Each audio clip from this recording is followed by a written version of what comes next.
Hello, I'm Sarah from South London Sling Library, and today I'd like to show you how to use your FreeRider Stretchy Wrap. So what you want to do first is find your middle marker. That middle marker for FreeRider, it's a nice label sewn into one side of the wrap. That middle marker is going to go nice and high on your chest. This first horizontal piece marks where you're going to carry your baby, okay? So nice and high on the front of your chest. You're then going to turn around. Well, you don't have to turn around. I'm going to turn around so you can see what I'm doing. You don't have to turn around. You're going to take the ends behind you, cross them over, and then you're going to bring them up over your shoulder like that. If you can, just hold the top edge of your fabric. Then as you bring the wrap up over your back, it's going to lay relatively flat on your back. Now, this is never a safety issue, but over time, as your baby gets bigger, you will be more comfortable if it's relatively flat on your back than if you've done this, yeah? So it is never a safety issue. So if you're in a hurry and it ends up scrunched and bunched on your back, absolutely fine. But when you get to the bus stop and you realise you've got a bit of a twinge in your back, that may well be why. So as baby gets bigger, see if you can practice just holding the top edge of the wrap and bringing it up over your back like that so that it stays a little bit flatter.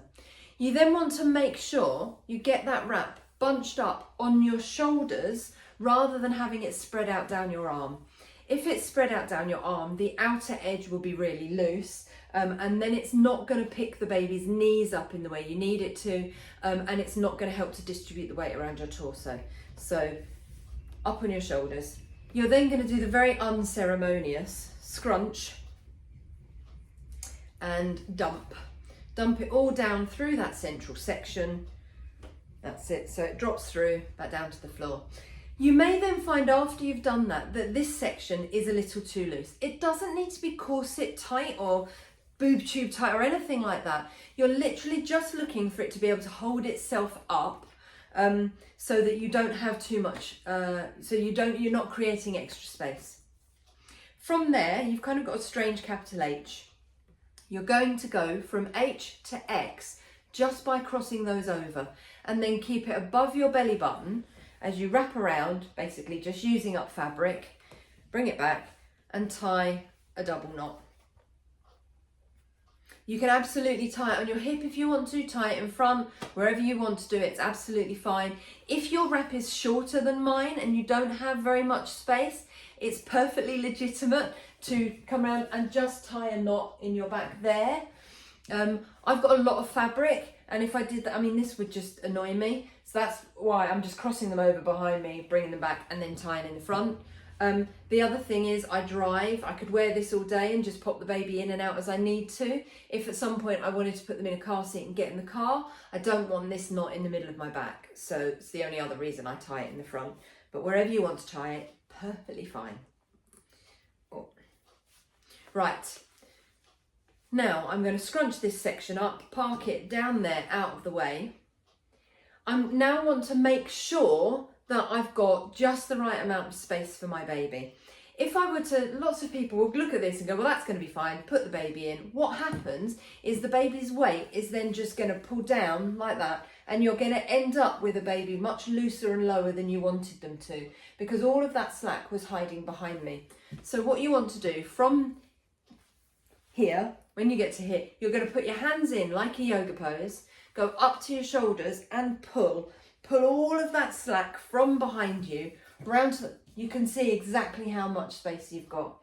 You really only want enough space to be able to put your baby's bottom in. So tiny little baby, you're going to need a lot less space than this. If your baby's a bit bigger, you might need more space.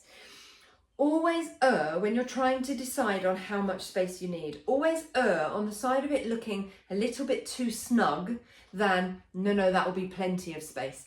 If you look at it and go, well, that'll be plenty of space, the chances are it actually might be a bit too much space. And then again, you're going to have a baby where you're going to have a wrap that's too loose and the baby sits too low and you're having to hold on to them. So make sure it's relatively snug, because if once the baby's in, you've been a bit too over ambitious and you've got a baby kind of up here sharing face space with you, it's much easier to add a bit of extra slack to your wrap than it is to try and take slack out if it's too loose once you've got it on. So I am going to tighten this up because this will definitely be too much space for Jamie, my newborn size demo doll. So to tighten it, I'm going to undo my knot here, but I'm not going to let go of it. So I'm going to undo, just hold these edges. And as I pull these, watch this section here, it's going to tighten. So pull out, and that tightens this bit. I can then retie, and I can recheck.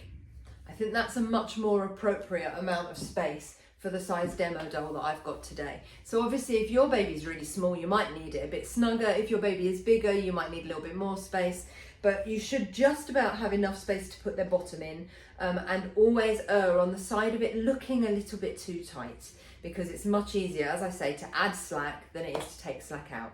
Right then, this is Jamie. Jamie is my newborn size demo doll. It's worth knowing which one of these shoulder straps is the one closest to your body. It does not matter which side you put the baby into first. It absolutely does not matter. But it's just that when you spread the fabric out, you want to start with that inside layer, because if I open this layer out first, I can't reach that one. That's the only point at which it matters. So what I'm going to do is, my baby is going nice and high on my shoulder, like an exaggerated burp position. I can then get the fabric from my opposite shoulder, stretch it down and put it between the baby's feet. Now all I'm going to do is switch shoulders. So up onto the other shoulder, and I'm going to do exactly the same on this side. So hand under the fabric, stretch it down, put it between the baby's feet. And then all I'm going to do is slide the baby down my body, so that what happens is that fabric goes into the back of the baby's knees.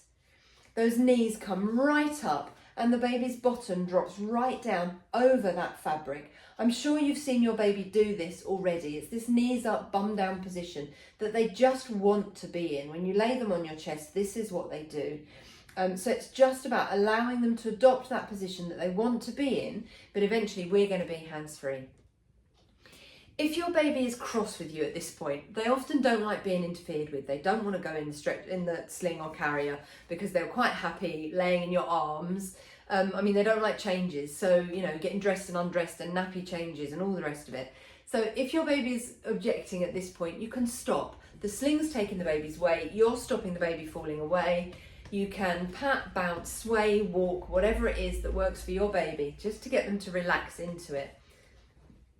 If they're cross while you're trying to do this, what's going to happen is they're going to straighten their legs, and then that fabric is going to be in their groin. So take the time, if you've got it, just to pat, bounce, sway, walk, deep knee bend, sing at the top of your voice, whatever it is that helps your baby to calm, just to get them to relax down into that knees up, bottom down position.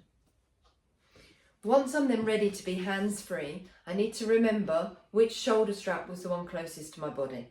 So I'm going to find the edge of this strap. FreeRiders can be a little bit difficult to find because it's quite a delicate little seam, but you're going to find the edge of that fabric, and I'm going to pull that across the baby's bottom and back so that it goes from the back of one knee all the way into the back of the other knee and almost shoulder to shoulder. I often find actually going under this strap and pulling it across that way can be quite handy. Right, now all I'm going to do is literally the same from the other side. So get hold of this fabric. Baby's elbows are bent, their hands are up near their face, both sides. I'm going to get hold of this fabric and I'm going to pull it so it goes knee to knee and almost shoulder to shoulder.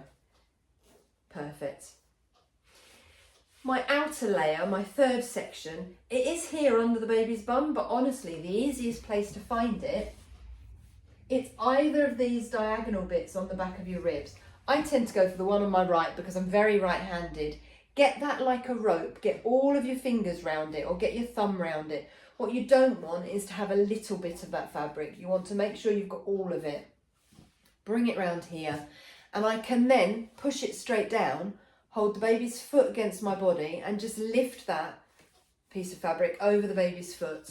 I can follow it around under their bottom, Do exactly the same on the other side, and then that section of fabric will just unroll like so. Look at that. Right, now, safety stuff. Are you aware of the TICS safety guidelines? The word to remember when you're thinking about safety is TICS. You want to be able to tick all of your safety boxes. The T stands for tight. You want your baby to be as tightly held against you as if you're holding them in your arms. What you want to be able to do is put your hand on their head, do a little dip forward, and you shouldn't be able to feel their body weight pull away. Just remember, it's a small dip forward. If you go too far forward, your body changes shape and then your core engages and you find space that you actually haven't got. So hand on the head, small dip forward. You shouldn't feel the body weight pull away from you.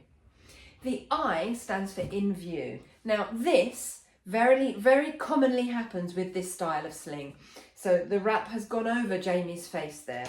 So all I'm going to do is I'm going to take my hand, I'm going to put my hand up inside that shoulder strap so that my fingers come out near Jamie's face.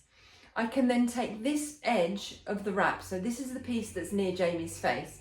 I'm going to just catch that with my finger and thumb, and I'm going to pull that under the shoulder strap so that it comes out over my shoulder, and it puts a little twist in the fabric like that, and it opens it up in front of Jamie's face. So Jamie is now nicely in view. The C stands for close enough to kiss.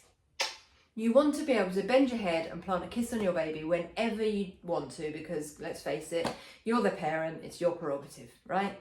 So plant one on them as frequently as you want to. The K stands for keeping baby's chin off baby's chest. The easiest way to know that the baby's chin is off their chest is when you do that ugly double chin maneuver, you want to be able to see the tip of their nose and everything above. And as long as you can see the tip of their nose and everything above, their chin is off their chest. Because if they put their chin down onto their chest, their nose is going to point at the floor and all you're going to see is the very top of their head. The S stands for supported spine, and you know your baby is fully supported because if you put your hand on their back and lightly press, there's no extra space in that sling. There's no space they could slump down into, put their chin on their chest and close their airways. And as much as I joke about, the whole point of having them close enough to kiss is to always be able to kiss them, actually every single one of these safety points is about protecting their airways. So making sure the sling is nice and snug so there's no space, they can't slump. It's all about protecting their airways. To get the baby out, as and when you need to, all you're going to do is reverse the process. So I'm going to leave my knot done up. The thing about a stretchy wrap is being able to put it on in the morning and leave it on, and then you can just pop the baby in and out through the course of the day. So leave it done up. I'm just going to take this outer layer and I'm going to tuck that under the baby's bottom. I'm then going to, as I open these cross sections, I'm going to start supporting the baby. So tuck that cross section into the back of the baby's knee, and I'm going to give that support now that I'm removing with my hands. Swap hands, and do the same on the other side. Support the baby, tuck that fabric into the back of their knees. I can then get my hands around the baby's torso, and depending on how you and your baby feel, you can either lift them up to your shoulder and release their feet, or you can do the Lion King maneuver straight up to the ceiling to get them out. Obviously, that's a very personal choice. Do whichever one works for you.